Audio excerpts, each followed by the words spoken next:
All the races already started. In your life. What? We are live. Why couldn't you tell me that? Alright, well, let's skip the intro then, because we don't have time for this right now. We have a championship to decide. Currently, I'm looking at Christopher Streppen, the man in the second place in the championship, with Radek in front of him, the man who is trailing by 17 points. With his 2 races remaining, the championship is wide open for both of them as the P1 grants you 85 points. And the mathematics are going to be really going on today. All Shula needs to do is just finish behind Verstappen, but I think he has a plan of finishing ahead of him right now. So another championship fight is between Mercedes and Chevrolet, but there is a gap of 250 points between both of them, and that is going to be much harder for the Chevrolet drivers to regain.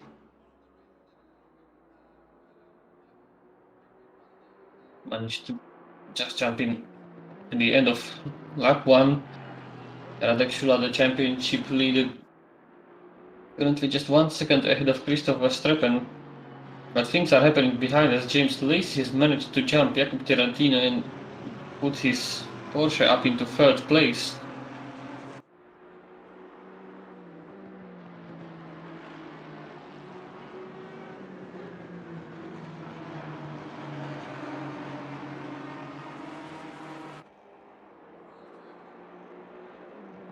We already see someone in the pit lane, so definitely some pushing and shoving has been going on the first lap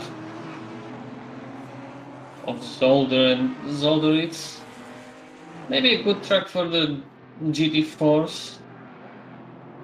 What would you say, Charger? I find Zolder a tough track, regardless of car, to be perfectly honest. But I'd say it's probably more suited to GT4s because some of those curbs, you know, the cars, the GT4s can monster those curbs. GT3 tend to skip over them, you know, so might be an exciting race. Might be if the cameras want to work, as we see Christopher Streppen already behind Radek Shula, tucked down under the rear wing of the Mercedes. And we have seen this season to be on kind of a swing. Radek Shula was dominating the first part of the season, winning almost everything but 2 races. And then after a small break we had, we saw him kind of drop off, and on the other hand, it was Christopher Streppen who managed to gain a lot in the previous races. It looks like Shula has realized that there is a championship at stake, and now we can see him leading, and it's not gonna be easy for Verstappen to get by around Zolder. It's really small, narrow, and the straights are not long.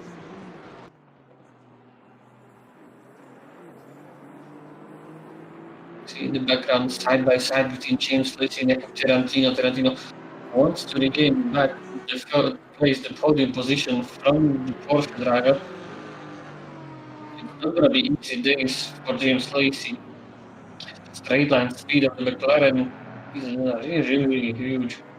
We saw that in the previous race around Imola, where we had Phil Varley fighting off with Tarantino in the Ginetta, and no matter what Phil did, the McLaren just managed to pull away.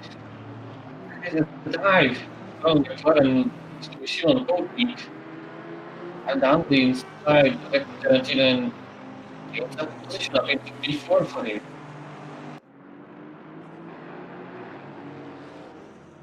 Oh, and a return from Tarantino pushes Koenig wide, he runs wide also himself, and rejoins back on the track, but he gets into the way of Samuel Kruger, and really stopping off between these guys. Tarantino has the straight line speed in the McLaren. I think right now he will need to calm down and rethink what is happening because at this rate he's losing positions hand over fist.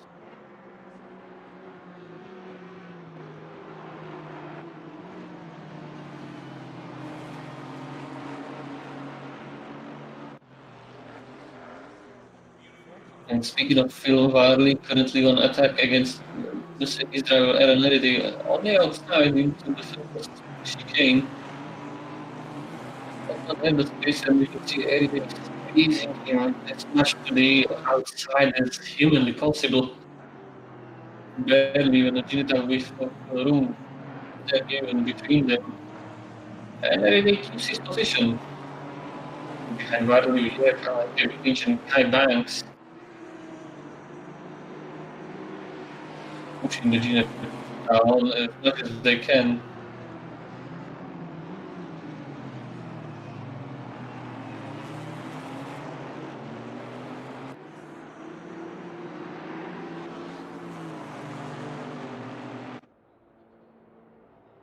Radek yes, there's a little bit of safety between himself and Verstappen. No danger imminent from the Chevrolet driver. This will be very important for Verstappen because he needs to finish in front of Shula. More importantly, there's also someone between them. It's going to be really hard for him because if they both are faster than the rest of the pack, Verstappen would really have to start playing some games on Shula to just have a chance in. Well, he has a chance, but to help his chances in the championship.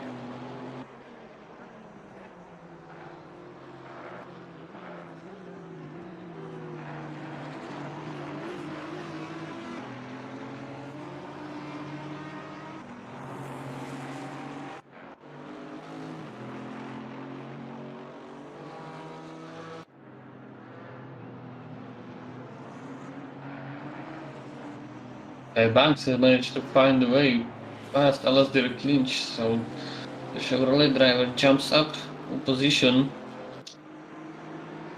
Now it's a chase up to Phil Varley in the Ginetta and Aaron Day.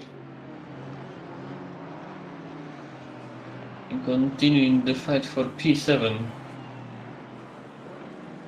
There is more happening. It's Damien Wilk currently on attack on Marco Badowski. Badowski leading him the inside line.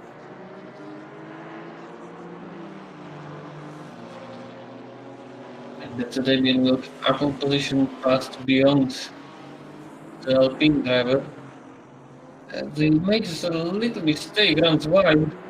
It will really compromise his exit onto the straight. Maybe a chance for Badowski to repay Damien Wilk. Get the outside line for the first corner. It's not going to be easy for him, but maybe a swing back line will help him to get the traction out of the corner, but he just manages to go level with Damien Wilk. Although the rest of it, around the outside, and Wilk will have a little bit more much line as it's tighter exit for him.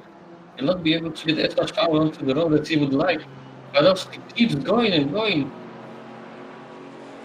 Fortune pays the brave. Badowski has the inside line, but also has the BMW alongside him.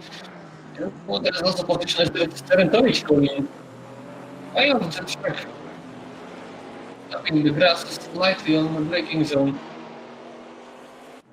The divides Javier gaining to go by. And now it looks like a jet of mud out closely behind Terentovic. So clumsy mistake from Sebastian, and just lost position like that very easily. You can see. So, oh, that was a mistake. There's Badowski spinning around in the middle of the track.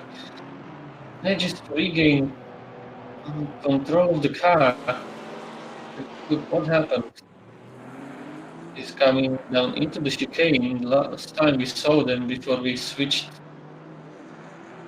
away from this fight, and it seems like Badowski just lost the car. Oh, he's lost it again. He must have damage. No, that's a replay.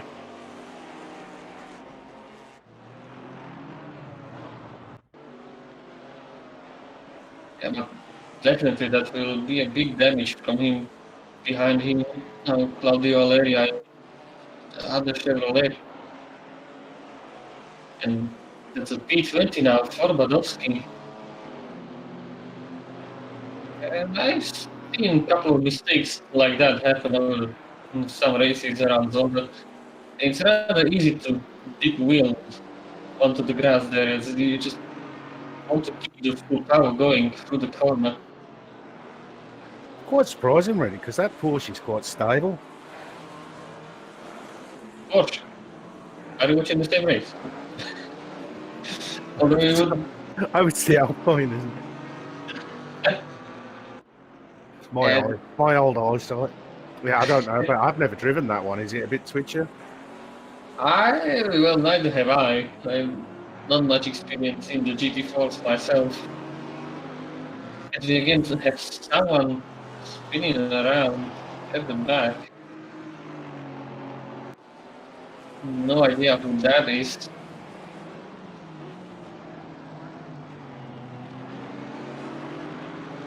Badowski, yeah, he definitely has some damage.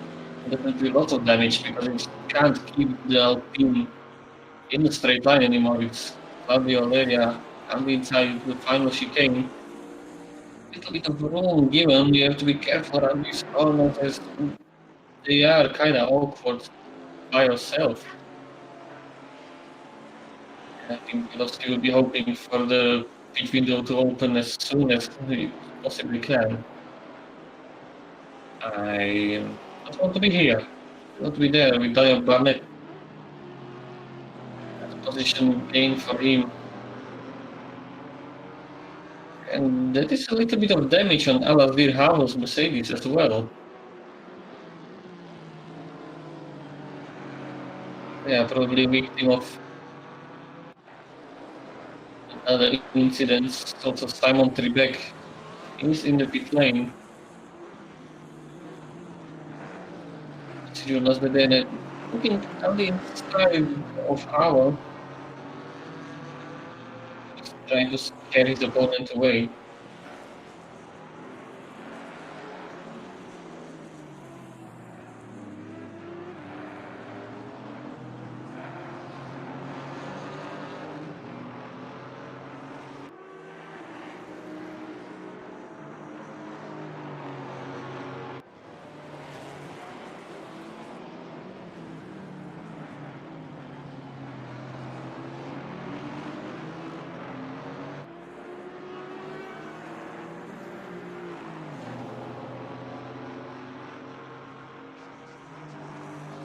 Bedene looking down the inside again on Havel, but not close enough. He has tried to put off his opponent.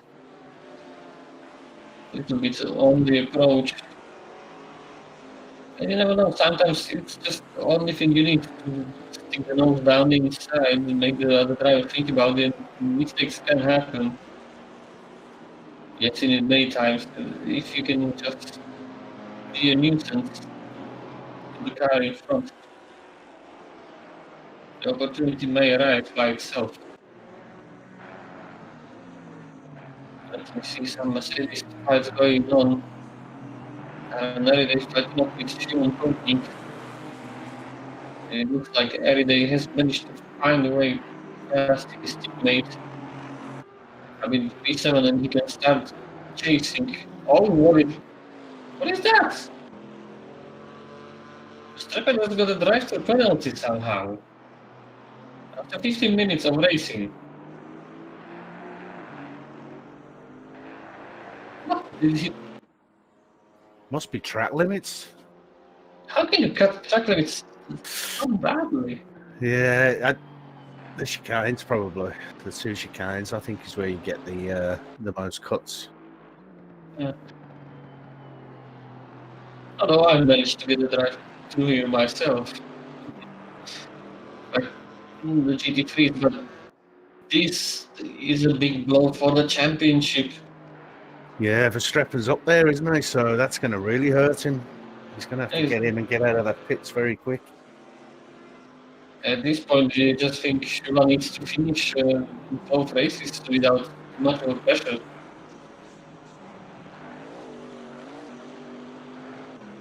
And yet again, it's a tiny mistake from Christopher Verstappen. We've seen it in the first half of the season. Just these things creeping in, mistake here, mistake there, and it allowed Shula to just drive away, be the point right now when it matters the most. Again, Verstappen just,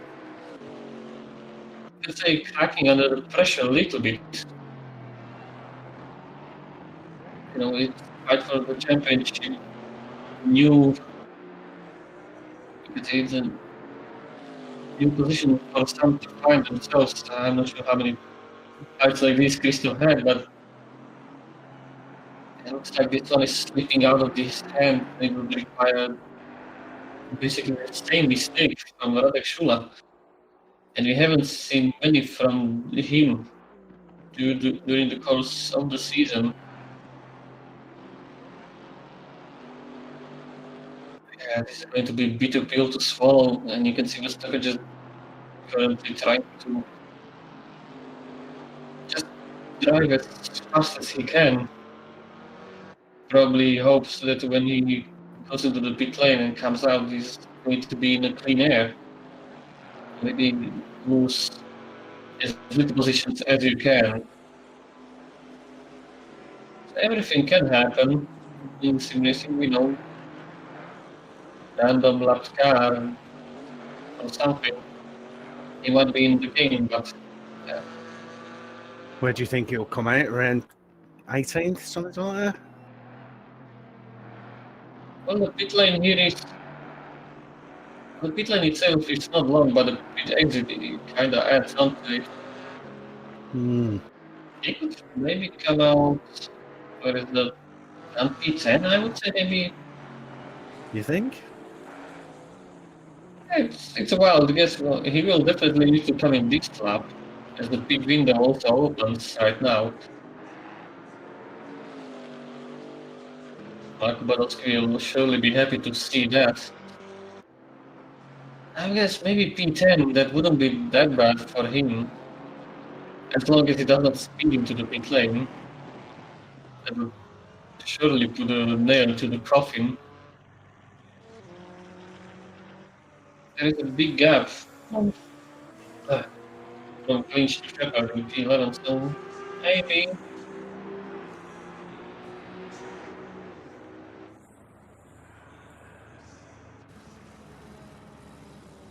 Oh, it's so slow going through there, isn't it? Oh, come on. It must feel slower in the cockpit. You're there just like, come on, go faster. Yeah, this looks to be around P12, P15 for Verstappen. One of looks to be, Javier Evgeny. Just in front of Madals, so P12. And it's gonna be an uphill battle from this point. The more people in the pit lane. But he's still got a pit, hasn't he? Yeah, he does. That's the uphill battle.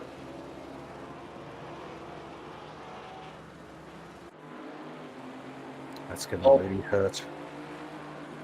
Yeah. I don't know. It's another lesson learned. I'm Zolder anytime you can. Yeah, because he's just starting in the stream there. If he keeps taking the second chicane like that, he's going to get black flagged. He must be really monstering it. Let's have a look at him go through the second chicane, see what he's doing. They do cost or yeah. No, Verstappen. Let me find. See where he's taking a liberty. Oh, he's coming just into the pit lane. Oh, he's pitting again. It's not Evgeny in front of him. His teammate. Looked like Evgeny almost wanted to let him by. There's more fighting going on. Looks like Kai Banks and Phil Barley, I think. Aride has managed to get by Varley and sold it. Where's Sky? In the sky. Yeah. Or did you know? Okay, that must have been someone who was a lap down then. Yeah, Phil's still ahead of Aaron Aride. Verstappen is still in the pit lane.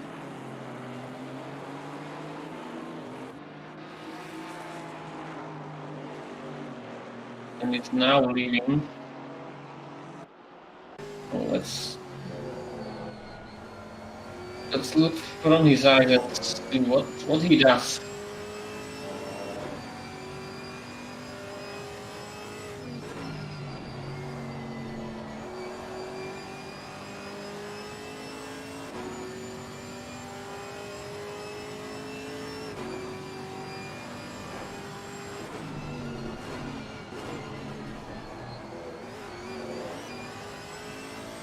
Oh, dear.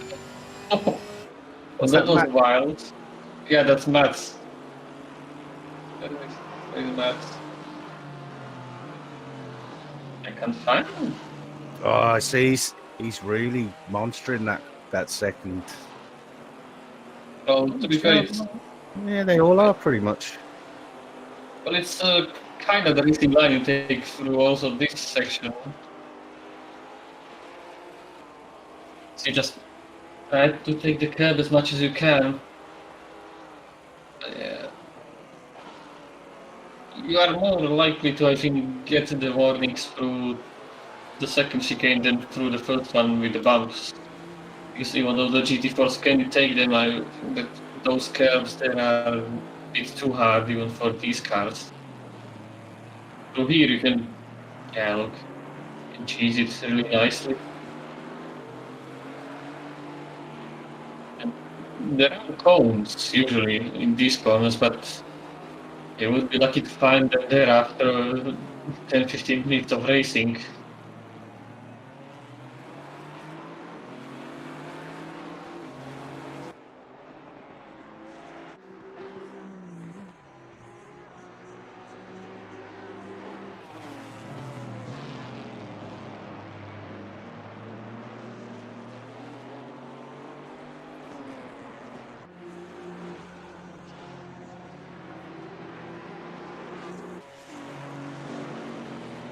Currently, still this trio going on closer together. Phil Varley leading Aaron Everyday and Kai Banks.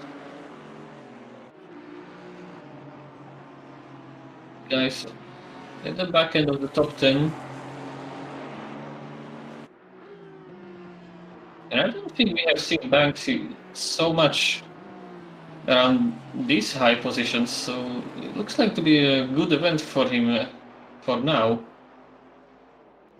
I think looking at some of the past events, he's had a few misfortunes.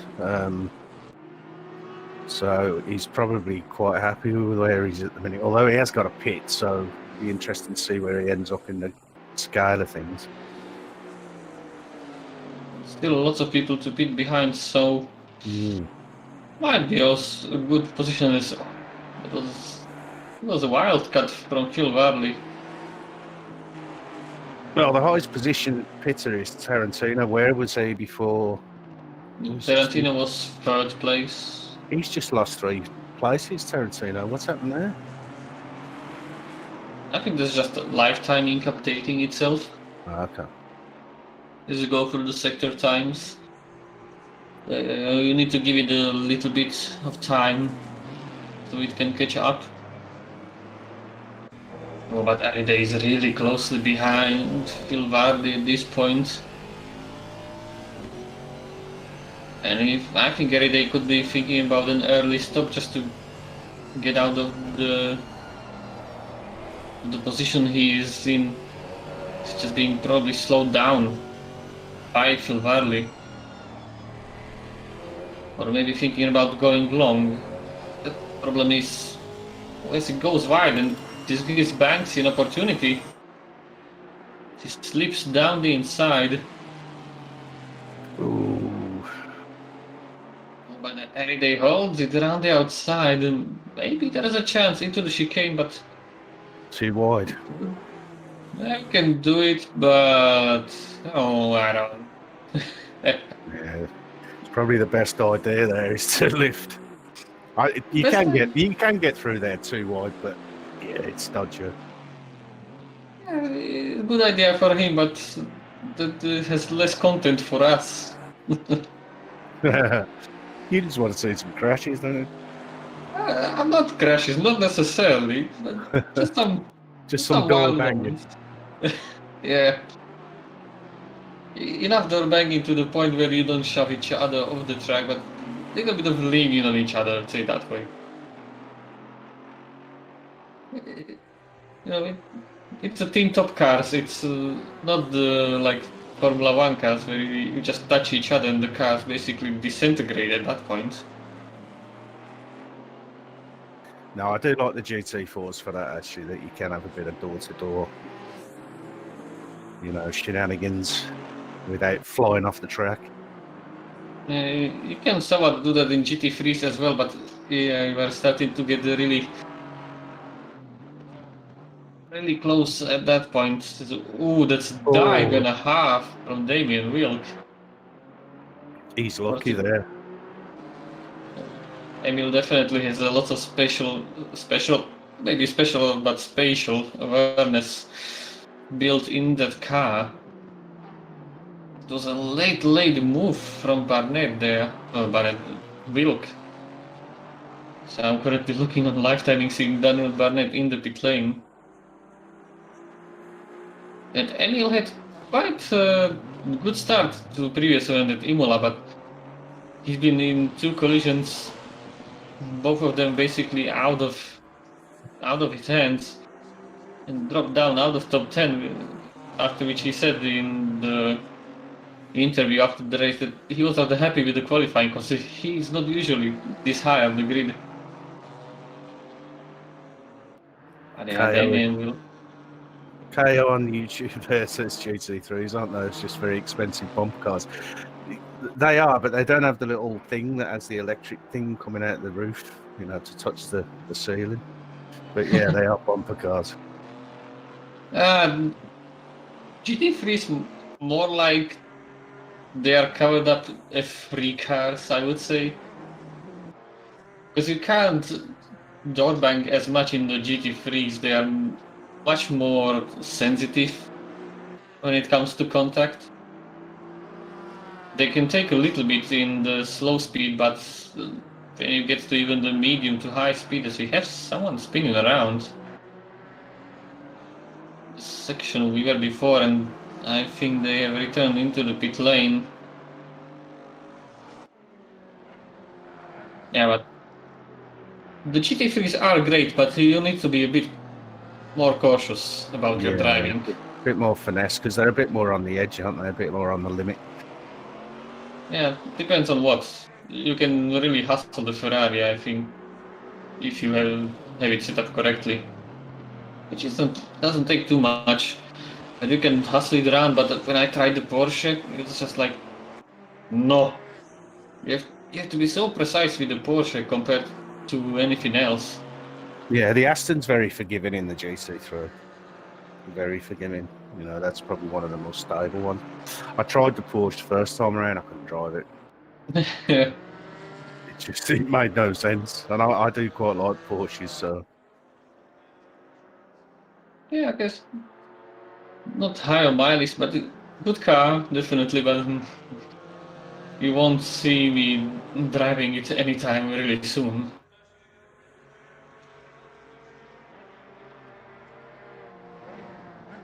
I really should explore more cars. I've got a very limited amount of cars that I actually drive, so. Yeah. I tried the Honda in the 9-hour enduro like a week ago.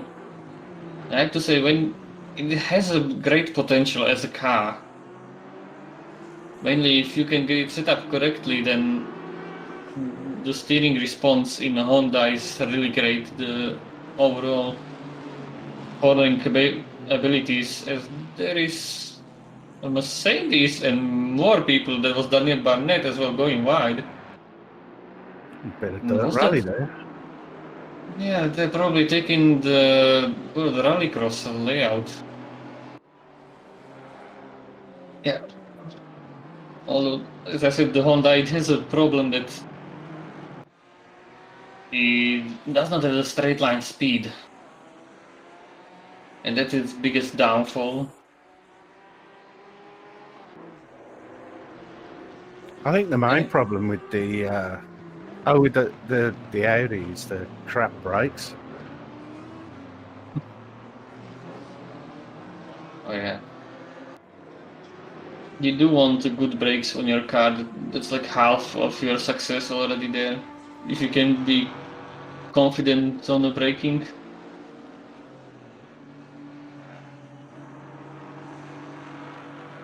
You know, the confidence on the brakes was definitely not with Alasdair Howell, as we saw him run really wide the chicane before and currently chased down by Jonas Dedene. I still can see damage on Howell's car, so I think probably did not decide to repair that. Thinking it probably does not cause as much troubles.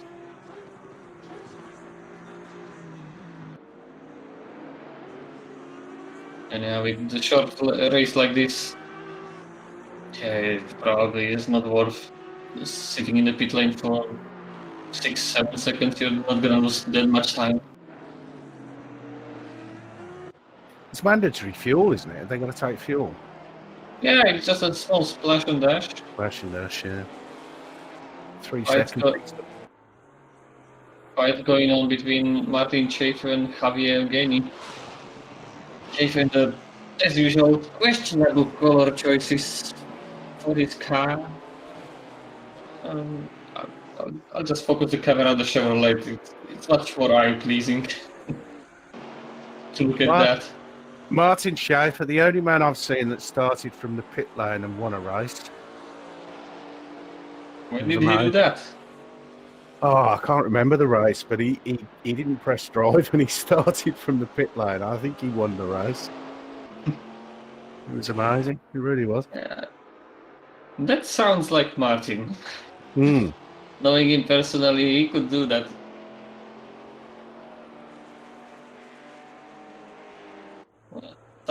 Some would question his car choice of the Maserati. Some would question the color choice. I'm at the front of that. Can't be colorist. Mind you, there are some terrible colours. Those real, light yellowy green ones just make my eyes water. Especially when you see the rear view mirror. It's awful. At that point, you just want them to get around and get away from you, so you don't have to look at that. Yeah. Martin's not gonna be happy about me just rubbing it on his color choice, but hey yo.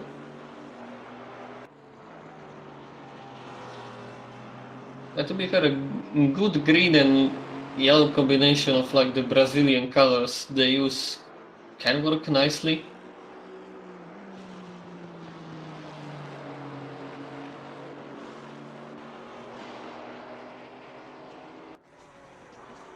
We are all looking.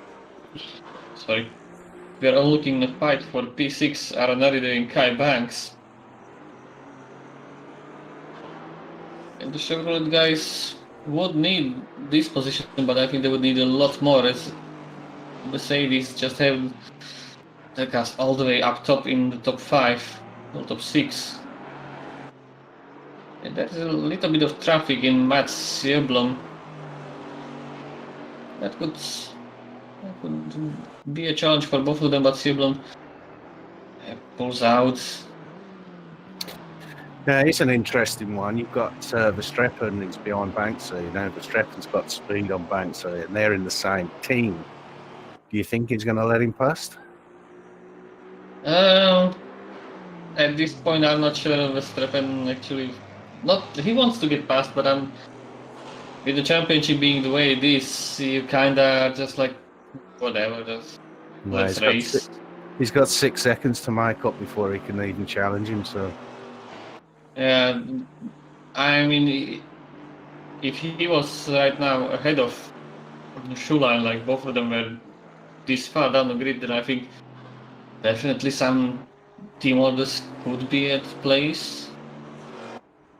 Yeah, when I raced with the Lexus team, we had solid team orders. You know, if you have pace, you let people pass.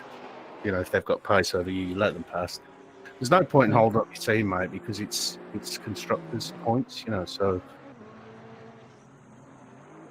Well, and people hate these team orders usually in racing, but you kind of have to understand. I understand them from the point of the team owners.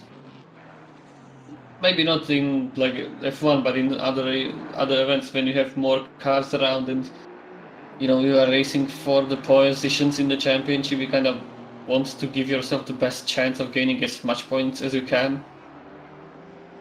And your two cars fighting each other too hard and costing themselves time is the last thing you need.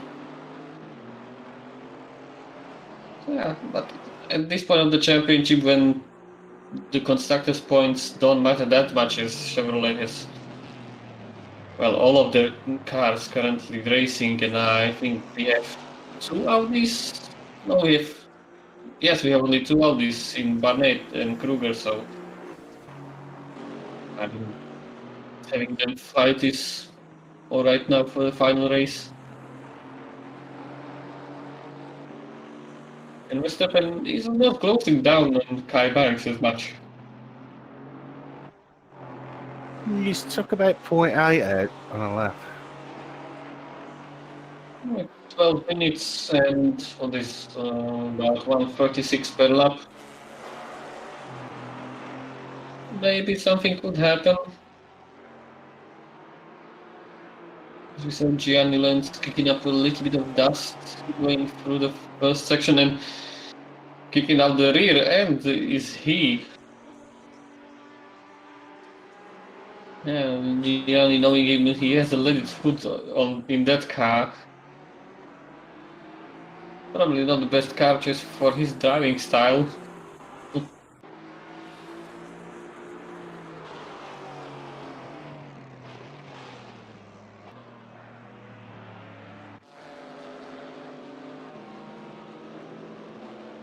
We had fighting going on between Claudio Allegria and Sebastian Terentovic, and there has been pass for position, I do believe, yeah.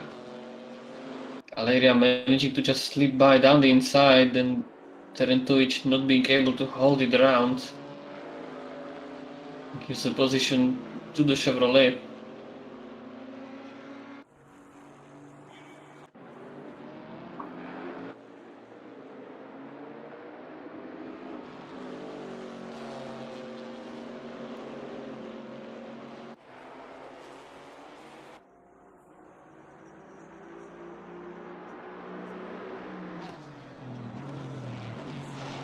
And there's a little bit of train forming right now for P12. Scribblen holding up Debian Wilk with Evgeny Schaefer. And I think it's also Mad Al behind them. Yeah, Mad Al also not too far behind. So with 10 minutes to go, this is a battle pack brewing right now.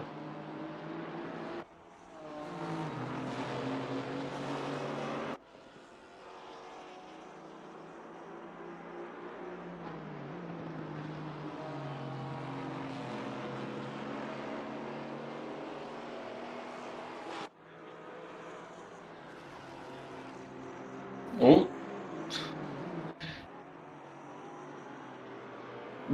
That was a wild moment, breaking on the grass. Definitely not the preferred method of slowing your car down into the corner.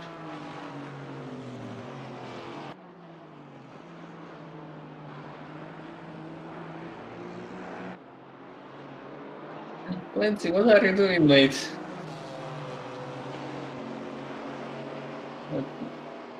Will he let them by? This time he sensibly just pulls out to the side of the track.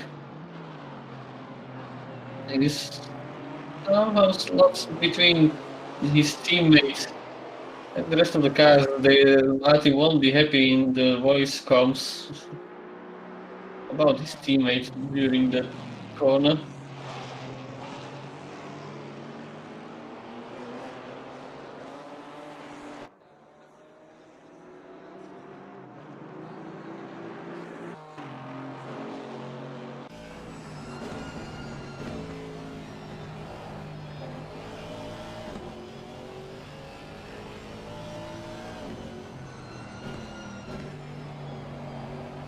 On board with Damien Wilk, you can see the yellow beamer he is chasing right now.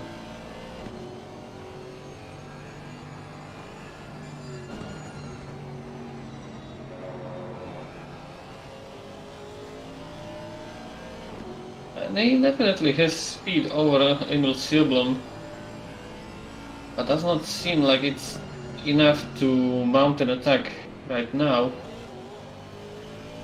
Wild over the curbs for Silblom.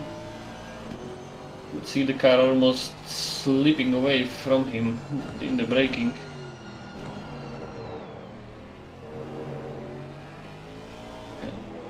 Really close under the brakes for Damien Wilk.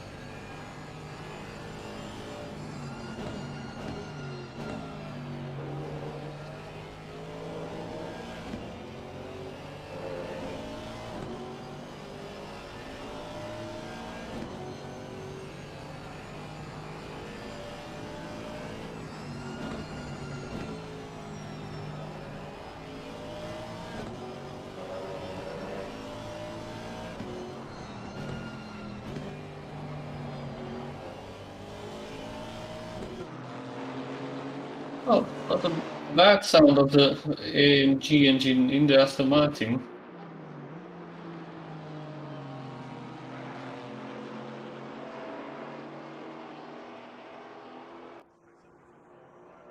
But still, Damien Wilk just looking for an avenue by Silblom.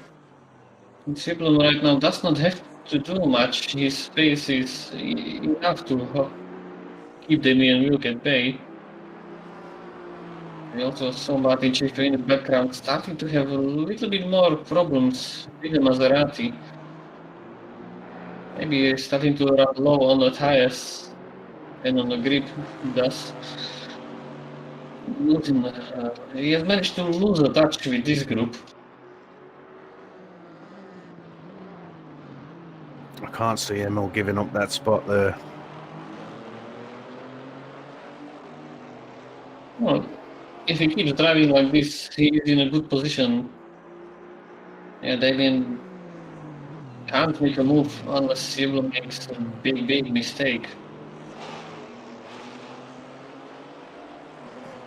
And Wilk also is not under pressure from Evgeny, so just casually driving right now for all of them and hoping that the opportunity will arrive.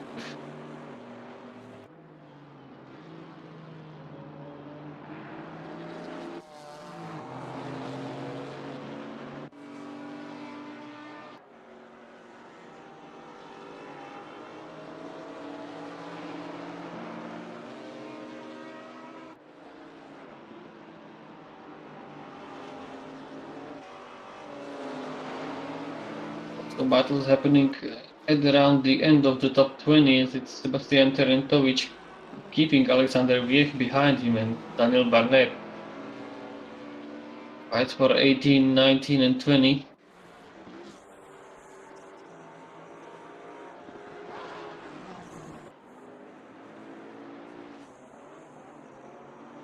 It is again a BMW holding up a group of cars. I'm starting to see a little bit of correlation between.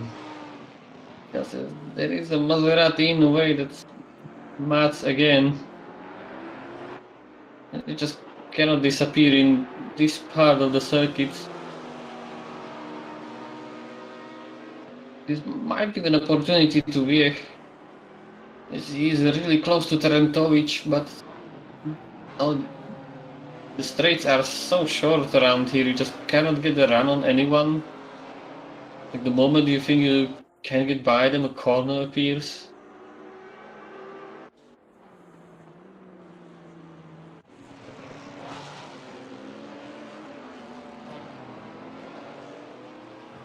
Really sideways for Wiech on the exit of the chicane. This might give opportunity to Daniel Barnett. And goes down the inside into the first corner on Wiech. Moves himself up into P19. And a little bit of air to breathe there for Bastian Terentovic.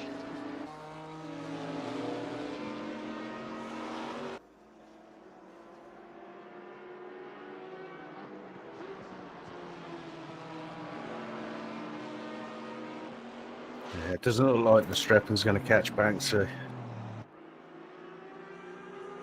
It's 3 seconds away still.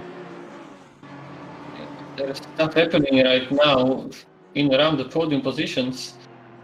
As we have Kruger, Koutnik, and Tarantino close to each other, and Koutnik defending that fourth position as hard as he can. We saw a lapped car, Alpine of someone, and we see Tarantovic getting a drive through. Probably trying to defend that position as hard as he can, but taking small liberties here and there. And now Koutnik will have to defend hard as Tarantino pulls out around the outside into the chicane. He's on the wrong side of the track as Koutnik makes a little mistake, jumps over the curves. And Tarantino can go around the outside. It will be extremely difficult, and Koutnik gives him the room. He won't go through the chicane. Yeah, Tarantino will be looking for a switchback line or something happening. This will definitely bring a smile on to Samuel Kruger's face. He can now just drive away from these two and keep fighting. Again, Tarantino tries to go around the outside. But wherever he finds himself is just the outside line. And just look at the McLaren. The rocket ship in the straight line that they have built. It's up a position for Tarantino. And he has been on quite an upswing in the past few races. Slowly creeping into the top 10 and now already in the top 5 positions.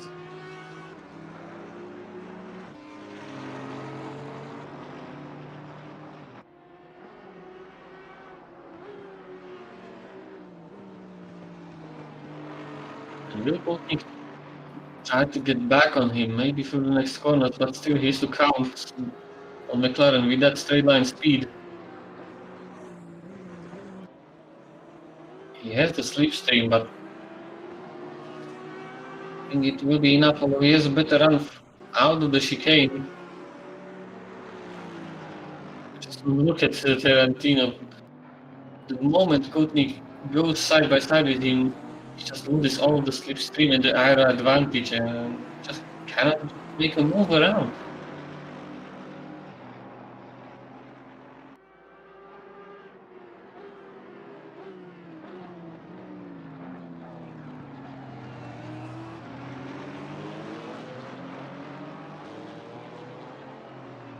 Navigate the traffic of Tarantovic, who has served his drive-through penalty, dropping him way down the grid. Now to the final lap we go.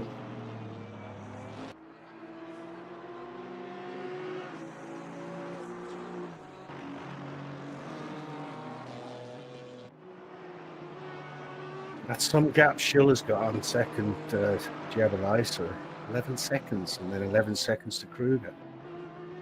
It's very spread out. Yeah, after we lost.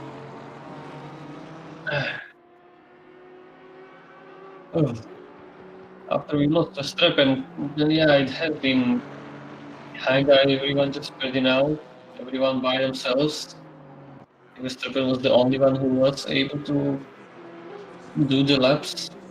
Talking of Verstappen, he's only 0.3 off Banks, you know. That might be interesting. Yeah, but they are coming onto the. They are already on the last lap. But now he's already past Banks. Yeah, I think. Yeah, I can already see the Chevrolet being behind. So Oh, he's past him, yeah. yeah. Yeah. But it's Radek Shula right now who we have to look at as he goes out of the final chicane and takes a commanding victory, regaining what was lost after the first half of the season. He found his space again, he found his consistency, and takes, you could say, big step towards the championship already with one hand on it.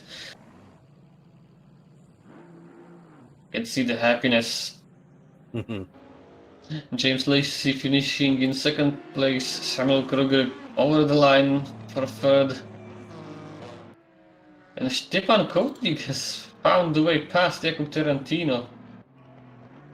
They must have missed that. Aaron Aridane P6, and here comes Verstappen P7.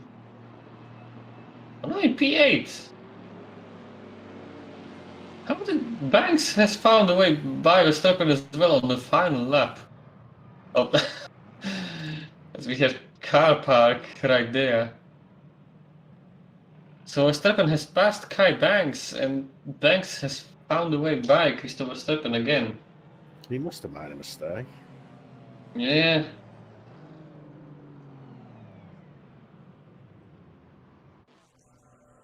Just to finish our top 10, it's Phil Varley in P9 and Alasdair Clinch or Aston Martin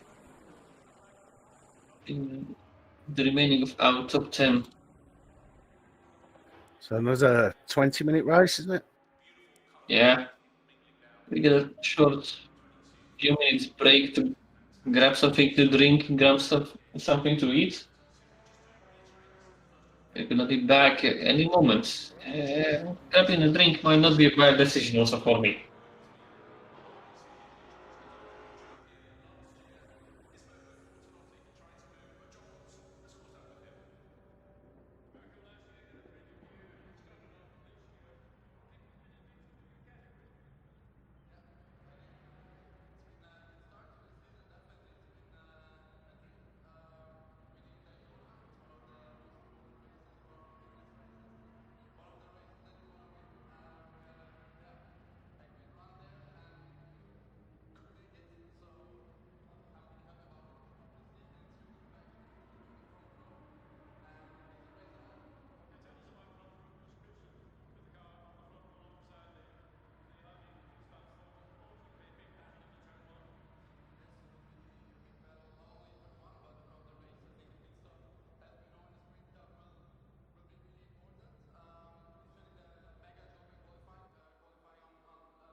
Hey, returns.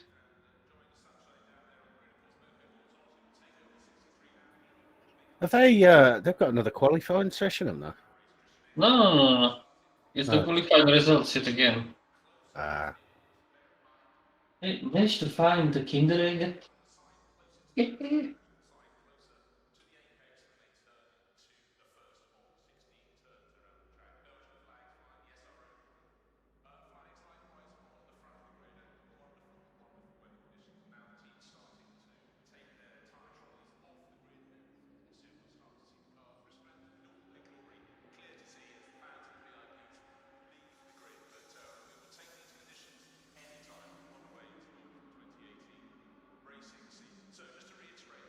I'd love to be listening to the chat in there while they're sitting there waiting for the next race.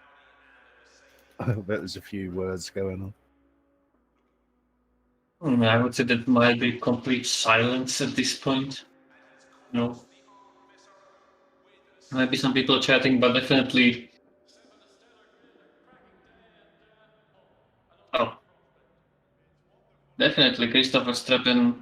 I would say there will be pretty much silence from him right now, thinking what can he do? How can he skew this towards him?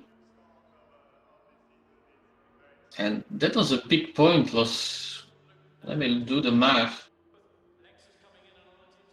Shula won and Verstappen was in P8. That's 21 points that he has lost, according to the table. Add that to the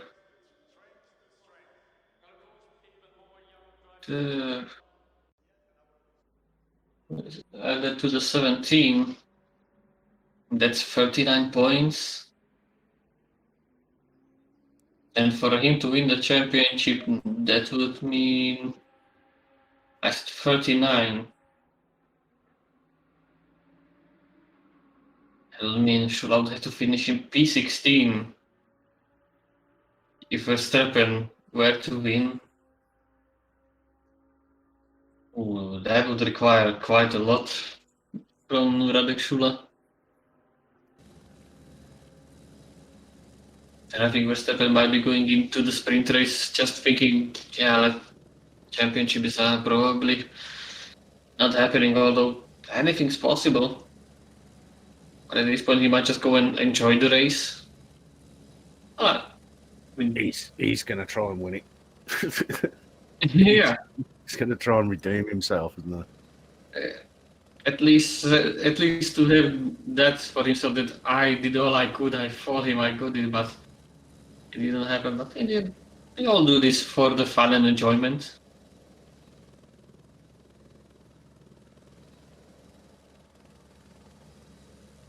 Without having to risk thousands of euros in repair bills and running costs and everything.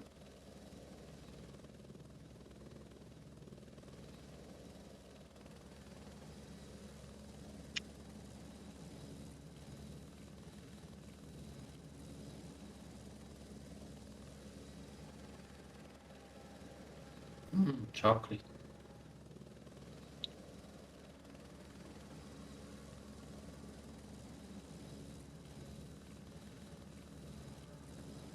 It's that last 30 seconds where the nerves kick in, isn't it? Yeah. It's better when the timer stops, because at that point you don't have the time to think about things. You just know that you have to do it. There's no time no time to think. Just go and drive. The lights come on the cars. And for the final time, we are rolling for the start in Constructors Championship Season 2. Now it's the time, just watch for the lights.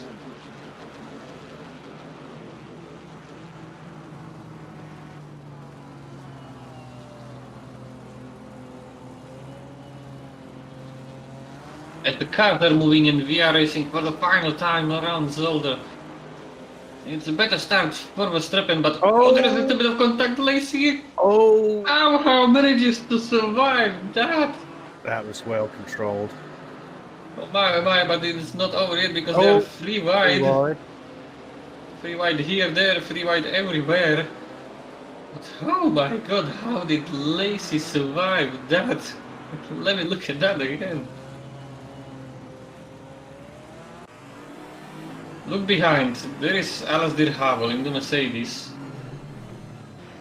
There's the bump and full lock to the side and again. Good recovery.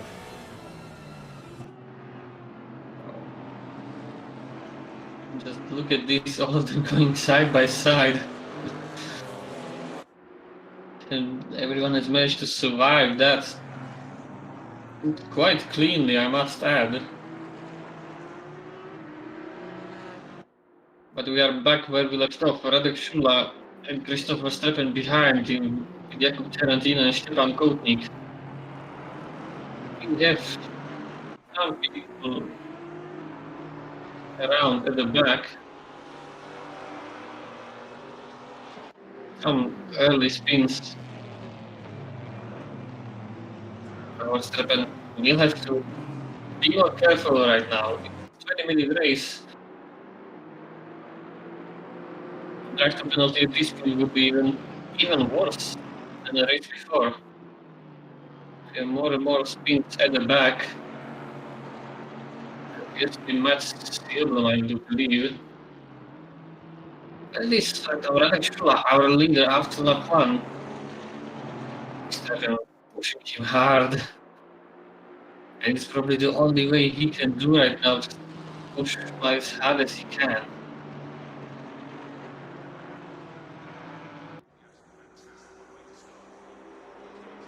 You can only see him looking down the inside, but just slotting behind, and already looking for the opportunity.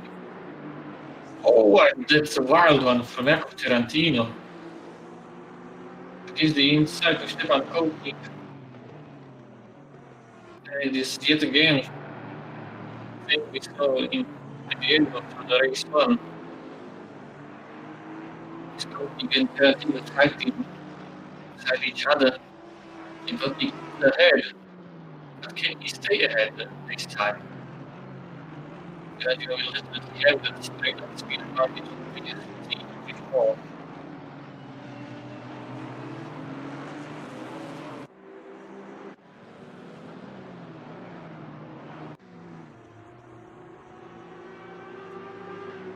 Happening.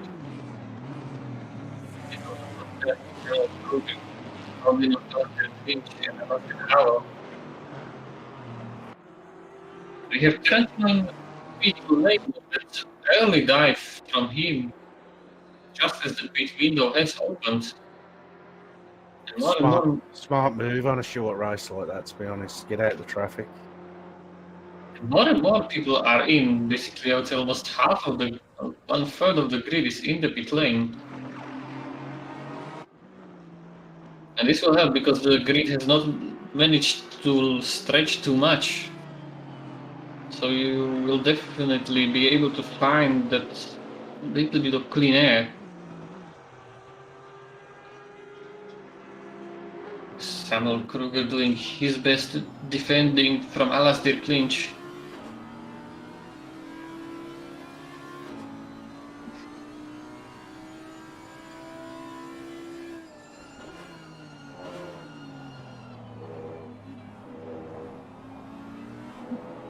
Slight mistake from car behind. Looked to be Howell in the Mercedes. Missing the chicane, having to take a trip through the gravel. And in that he's managed to lose a little bit of time to these two, but he does seem to be fast enough to be able to catch up soon. And Christopher Verstappen is into the pit lane as well.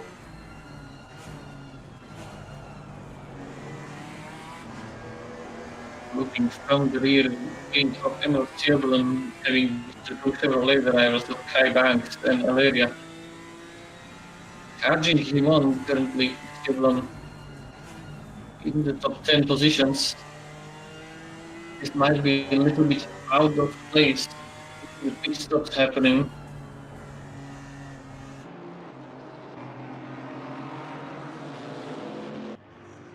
Now, where is Verstappen going to come out? There are some cars going around the turn 1 right now. But it's going to be lots of clean air. And he will definitely need to get a move on and pump in those fast laps to get by Radek Schula. The gap was around 1.7. when he came into the pit lane.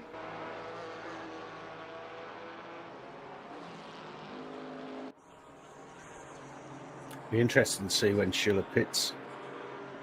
I mean, he's got clean air in front, hasn't he? So Yeah, he's probably going to go as long as he can.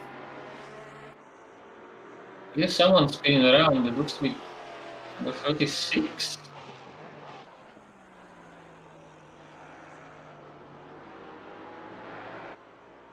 That was Justin Burley spinning around in the back section of the track. Meanwhile, it's high one coming, someone we have not seen too much during the season. Ending himself from the Porsche of Jonas Dedene, and then we see another Maserati, Gianni Lenz, on the outside of the track, regaining himself back.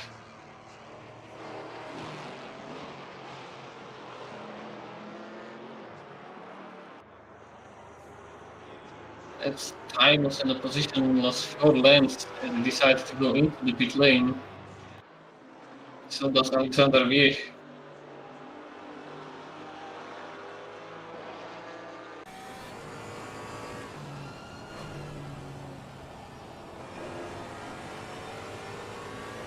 Jonas Dedene is faster currently than Van Kamen.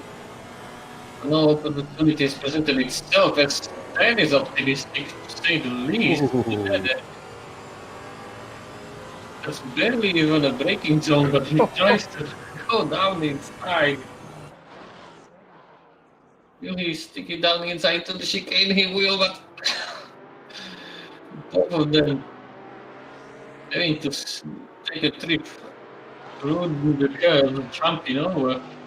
None of them leaving the room, none of them wanting to back out. There's one more attack from the Dene. And look who's caught up to it. Christopher Stretten, and this is not what he needs right now. Right now he needs clean air. He needs to be able to do hot laps.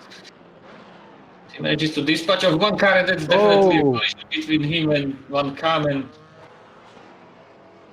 And when it rains, it pours on Christopher Streppen. It was a bit ambitious, that one. Yeah, I would say at this point, he just knows he needs to get by these guys.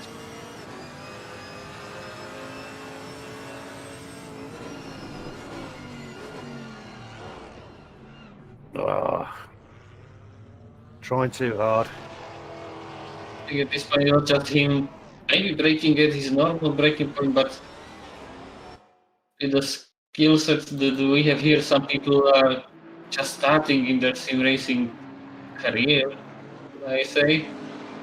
Just new to this game, and people like Christopher Streppen, the fastest guys. And this is something you need to know, that not everyone is going to be as fast as you think. So yeah, definitely miscalculation from him.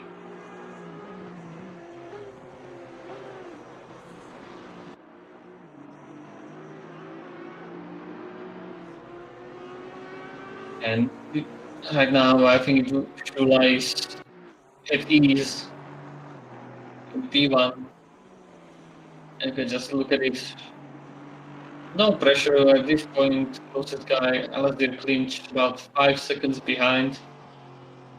You can just bring it home for the final 10 minutes. Cruise around, enjoy it.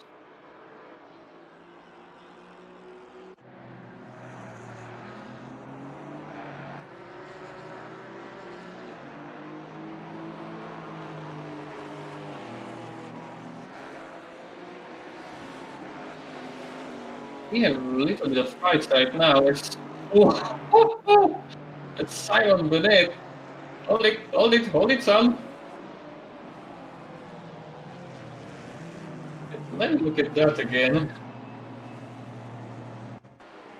Also don't know, RWB almost beating the car.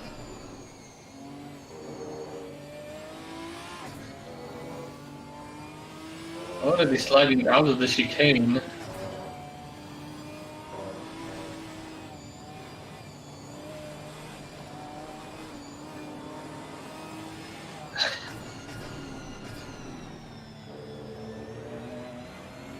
What do we say? Racing God at that point. Beautifully held for Simon Bennett there. Oh, good old Beanstar. I thought he was racing in this. Well, he was only did in the Constructors Championship Season 1, but he saw the racing and probably decided, I want to be there as well. And to be fair, I'm going to follow him for the Season 3 as well.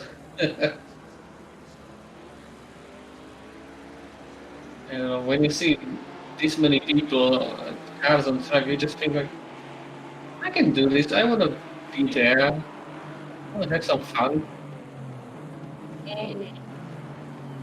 Simon Trinek with the wheels on the grass, sliding through the braking zone, almost coming to the back of Bennett. Managed to help the car nicely.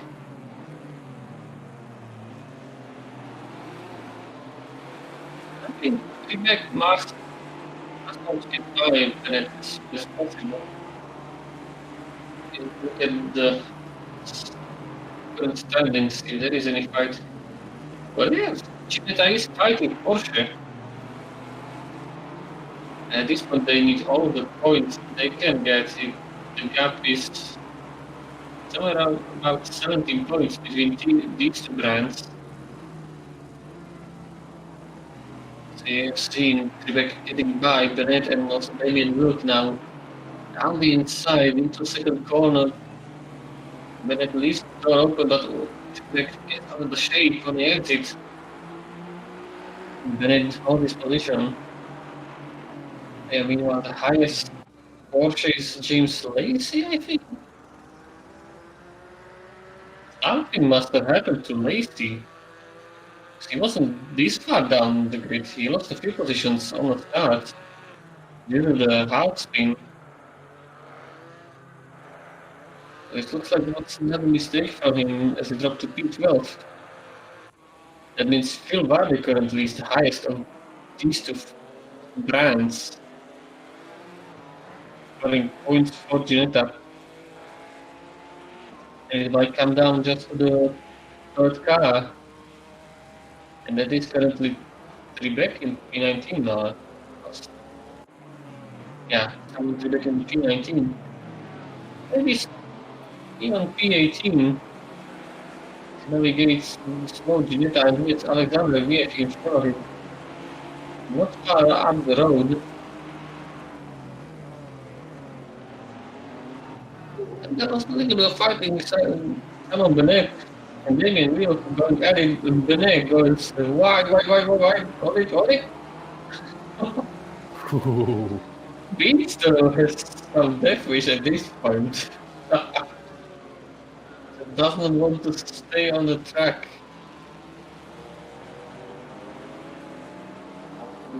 More problems with the last It's car. twitching over those curves, isn't it?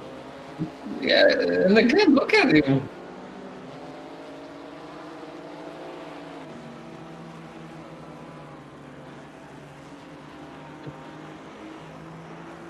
We should give him the breath test after this race. I'm sure he's over. Do you think he's got damage? Because he seems to be letting people fall. I don't know, maybe, but he hasn't hit anything.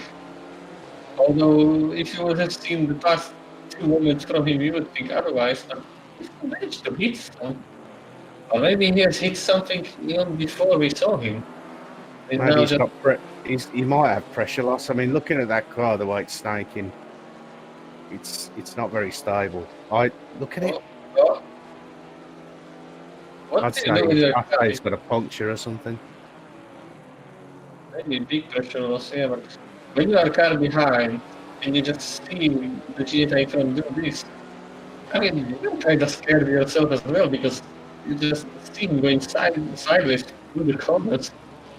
You just hope he doesn't take you with him.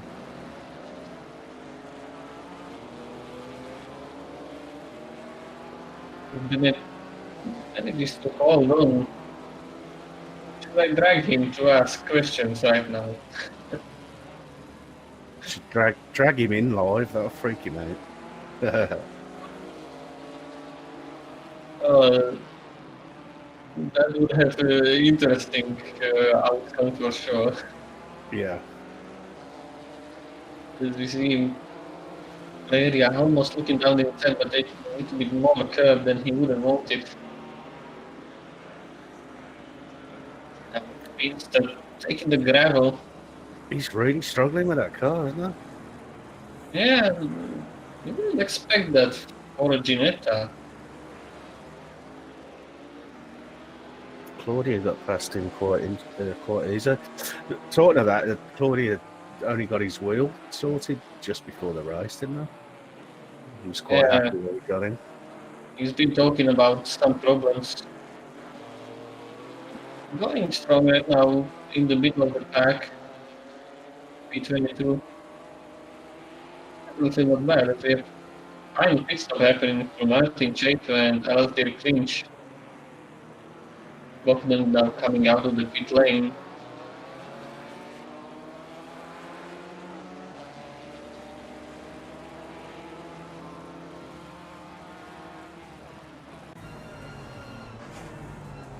Let's see through the windscreen of Terentovic. Oh, he's lost it. This time it's not stopping. Oh. He's got to have pressure loss. Oh, he's that's it. tired. Alright, I'll get him. Yeah, drag him in. Alright, Beanster. Yo, What Yo. happened? mate. You've been all over the place for the last few laps. Yeah, got no fucking idea how to drive anymore. I don't know. I'm just having a bit of a rough one. We thought you maybe got pressure loss or something. Yeah, I fucked my tyres in all races so far on the left-hand side. Unlucky. But it gave us quite the spectacle to watch, I have to say. Yeah, not great though. Okay, but it was quite interesting. And what's happened? It can't get even worse for him. Just to get another drive through penalty. Oh, you kidding me? Pick that up. Yeah, he just picked up a drive-through penalty yet again. Oh, I cannot think of what are you trying there. Oh.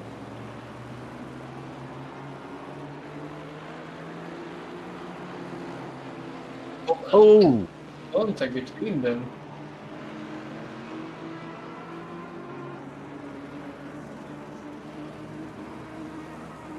And they sent all of them behind Shimon Kotik. This might have a great downfall and that's deep on the brakes for Tarantino trying to cut off Verstappen.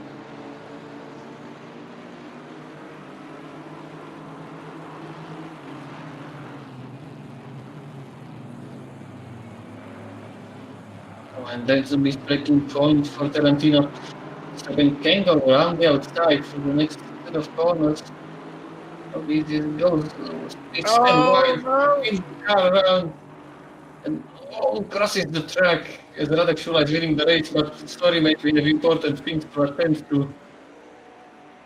He tries to. Let me get the camera. Switches the car around on the reverse gear. nightmare, isn't it, tonight? Yeah. But here is your champion for the season 2 of Constructors Championship, Radek Shula from the Czech Republic. The Mercedes driver has managed to finish the job that he started.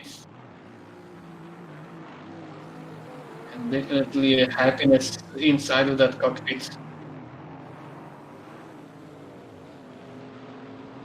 Finish it off, it's a 1-2 for both of the Mercedes drivers, of him and Stepan Kotnik, countryman. Daniel Kruger manages to finish third place, Jakub Tarantino in P4, followed by Alasdair Clinch and Alasdair Howell. Emil Sieblum finding himself in P7, so he surely will be happy about that. High back in P8.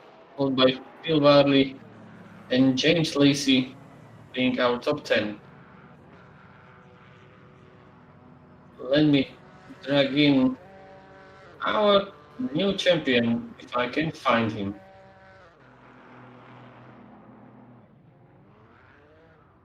I managed to find him. Radek Shula, are you there? Yeah, I can hear you. Constructors champion, how does it feel? Oh, well, I don't know. I'm still really nervous. It has been But it's about the constructors, of course. And we managed to, I think, get first there. So great effort from the team. yeah, this season for you, following the season personally from your championship standpoint, you started quite strong in the first half. You've been winning basically everything possible by a few races, and then there was a slight drop off after the break. Yeah, the second half wasn't as I imagined. Well, Imola isn't really my track, and on Bremswitch, I had a bad qualifying, so. But this race was finally good qualifying, and well, just everything was perfect. And at the start, were there some nerves when you saw that you are side by side with Verstappen, the main championship rival? Yeah, but I had the inside line on start, so and then when I saw that drive through, it was a little bit easier for me. Yeah, you could say a bit of a sigh of relief as the pressure just came off at that point.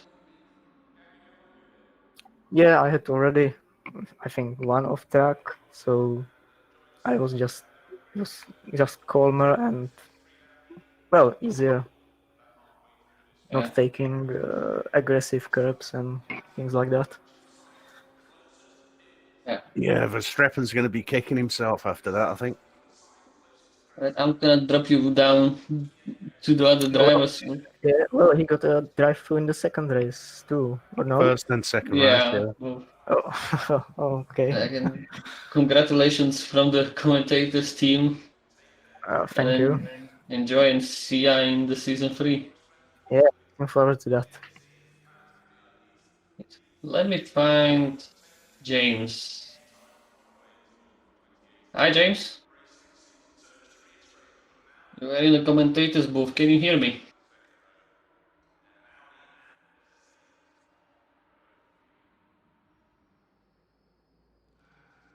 He's probably gone for a wee-wee. Yeah. So it seems like that. But I see an interesting message from Christoph. 11 official track cuts tonight. Okay, dear. that Yeah, that will get you a drive-through. I don't see anyone we could grab in. Maybe let's grab in the Damien for like the end of Constructors Championship talk. Yeah, good idea. And we have Damien Wilk right now here. Damien, are you there? Yep. So, another season has been rounded up today. Just tell me your point of view of the entire season as the organizer. Well, I think it was a good season, taking under consideration especially how many people showed up in the middle of the week, evenings, regularly 30-something, 40-something people. There was much less incidents than the previous season. And that's regardless of having GT4 cars with different characteristics. So looking forward to the next season, which will be multi-class. Yeah, it'll be definitely good. And you could say this season or this championship overall is a success. Really giving us entertaining racing and fight until the end. I mean, I don't know. You tell me. You're watching all the races live. Oh yeah, definitely enjoyed all of them. Yeah, we'll be enjoying more of the season 3 and maybe tell people a little bit about what is coming in the next months. What's that? Like maybe tell the people a little bit about the season 3 that is currently being prepared. Oh well, season 3 we have still, I believe, few places, especially in Aston Martin. That's the only places that's left. Each team, there are 6 teams. You would have to give me a website to point you, but basically the teams are the manufacturers who produce both GT3 and GT4 cars only, and we have 4 GT3s and 4 GT4s per team, so 8 drivers per team. We have team principals, we have team principals voting for the weather, we have team principals voting for one special round in which your team will get double points and double penalties if you get any. So there's going to be lots of strategy and drama. Yeah, definitely one to look for as big things are coming. I would like to round it out right now and thanks everyone for watching. Thank you for creating this and we'll be looking forward to seeing you on rwbracing.club. If you want to find us on Discord. We have many more events, be it endurance, fun nights, or championships like this. I was Race to Soul and it's my goodbye.